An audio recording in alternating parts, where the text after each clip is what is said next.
Muito obrigado. Sr. Presidente da Mesa, restantes dirigentes nacionais, Sr. Presidente do Partido, Dr. Rui Rio, um cumprimento muito especial, caras e caros companheiros.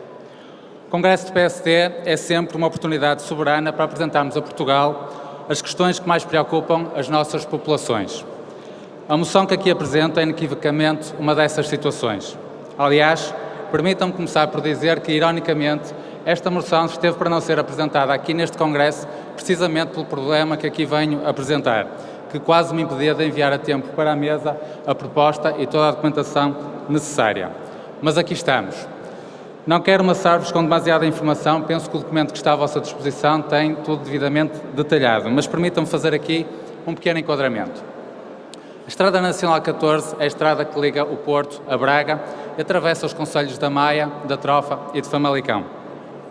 E é nestes três concelhos que reside o problema que aqui me vou focar. Só nestes três concelhos passam por esta via mais de 46 mil veículos, dos quais 6 mil são pesados. É uma via há muito sobrelotada, esgotada e uma das vias com maior taxa de sinistralidade do país. Para terem uma ideia do que aqui estamos a falar, pode não ser um mau dia se demorarmos 30 minutos para fazer 2 km ou 1 hora para fazer 15 km. É por isso urgente que se crie uma alternativa. O atual Governo tudo tem feito para que esta obra não se realize, mas vamos por partes. Depois de décadas de luta, em 2010 foi apresentado um projeto para a construção da variante à Estrada Nacional 14. Um projeto à Sócrates, 190 milhões de euros, que com as expropriações poderia chegar aos 300 milhões de euros. Uma solução que poderia ser idealista, mas não era com certeza realista. Rapidamente se percebeu que tal projeto nunca viria a sair do papel. Por isso, e pouco tempo depois de terminar com sucesso o programa de assistência de ajustamento financeiro que o país esteve sujeito durante quase 3 anos, no início de 2015, em articulação com os autarcas locais, o Primeiro-Ministro de então, Dr. Pedro Passos Coelho, consciente da importância deste investimento para a economia e para o país, apresentou uma solução realista e viável para a atual situação económico-financeira do país, reduzindo significativamente o seu custo para os cofres do Estado, que seriam de apenas 36 milhões de euros, poderia chegar aos 60 milhões de euros com as expropriações. Com algumas alterações ao projeto anterior, esta obra ultrapassaria a esmagadora maioria dos constrangimentos que a atual via representa, com muito menos dinheiro, pelo que mereceu o aplauso generalizado dos autarcas, empresários e populações. Estava previsto o início da obra para o final de 2015 e a conclusão em 2018. O concurso público foi lançado. Houve um consórcio vencedor. Mas, entretanto, o atual Governo, apoiado por uma maioria negativa, entrou em funções. Um Governo com navegação à vista, que apenas se preocupa com o imediato e é incapaz de projetar o país para as próximas décadas. Um Governo que menos investimento público faz desde que há registros, incluindo o período da Troika, e que, para além disso, é incapaz de dar continuidade às reformas que foram iniciadas pelo Governo anterior. Desde então tem sido atrapalhada atrás de atrapalhada. Tem-se assistido a um ciclo de inverdades e de contradições que parece não ter fim. É curioso que ainda antes de ser Primeiro-Ministro, António Costa, numa visita à empresa Continental em junho de 2015, afirmou aos jornalistas que este projeto seria para concretizar caso o PS fosse eleito para o Governo. Disse na altura, e passo a citar, que era preciso acabar com a instabilidade relativamente aos programas das obras públicas e era preciso dar continuidade de legislatura para legislatura às obras que estão previstas. Pois bem, objetivamente, a palavra dada pelo Sr. Primeiro-Ministro não está a ser honrada. A novela é longa, mas vou tentar resumi-la muito brevemente. A primeira desculpa foi o dinheiro, claro. Mais tarde, caída a máscara, o Governo disse que estava a analisar o dossiê, o que era bastante estranho porque estavam a decorrer vários concursos públicos, um dos quais o principal a terminar o prazo para a apresentação de propostas.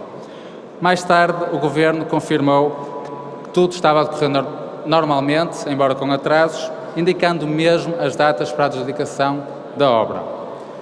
Depois, dizia o Ministro do Planeamento e das Infraestruturas, e passo a citar, nós faremos essas obras quando estivermos em condições de as fazer de um modo integrado, não é lançar empreitadas que acabam no centro da trofa.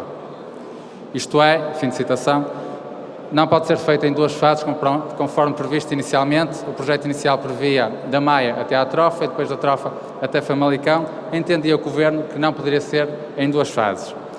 Estranhamente, em 2017 e em vésperas de eleições autárquicas, o Governo anuncia 600 metros da variante na Maia, mais 1,5 km em Famalicão, exatamente nas duas extremidades da solução que tinha sido apresentada. Estamos a falar de cerca de 10% do total da obra, que é da maior importância para esta região.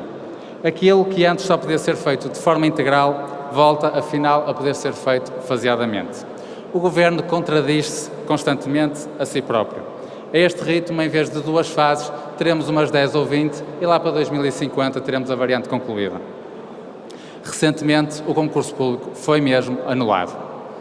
Este Governo não quer mesmo fazer esta importante obra para o nosso país, o que só pode ser por um de dois motivos, ou por pura incompetência ou por opção política.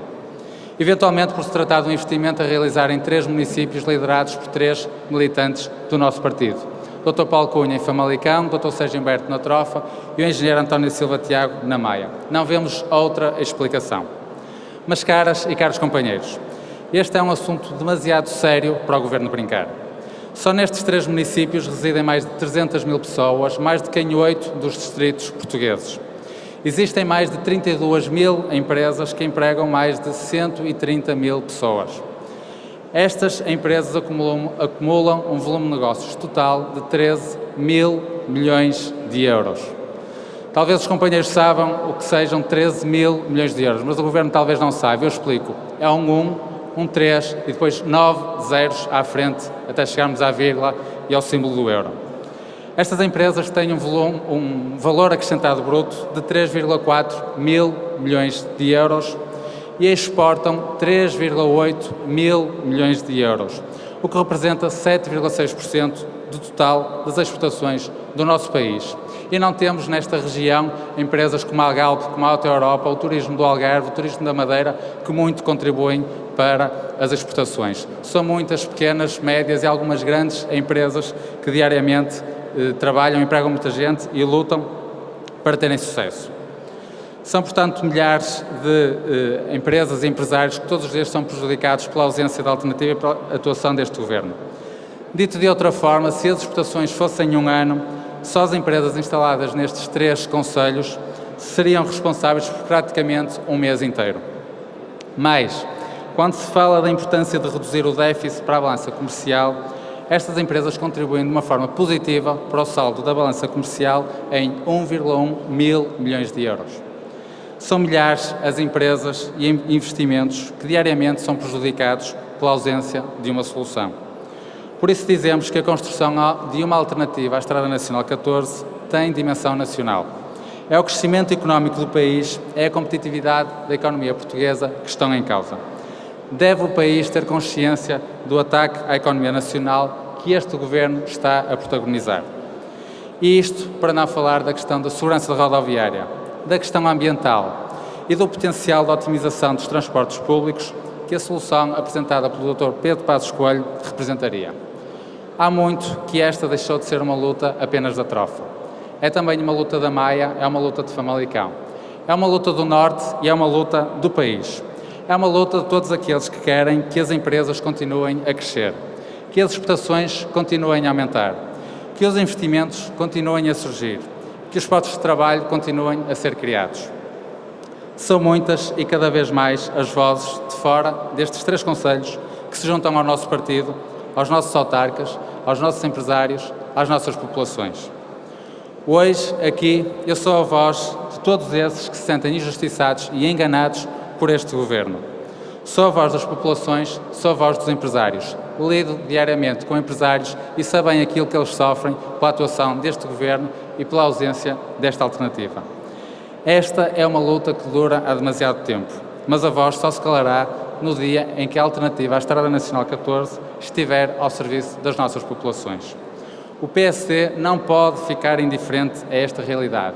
Deve manter-se, como sempre, na frente das justas pretensões das empresas, dos empresários, das populações.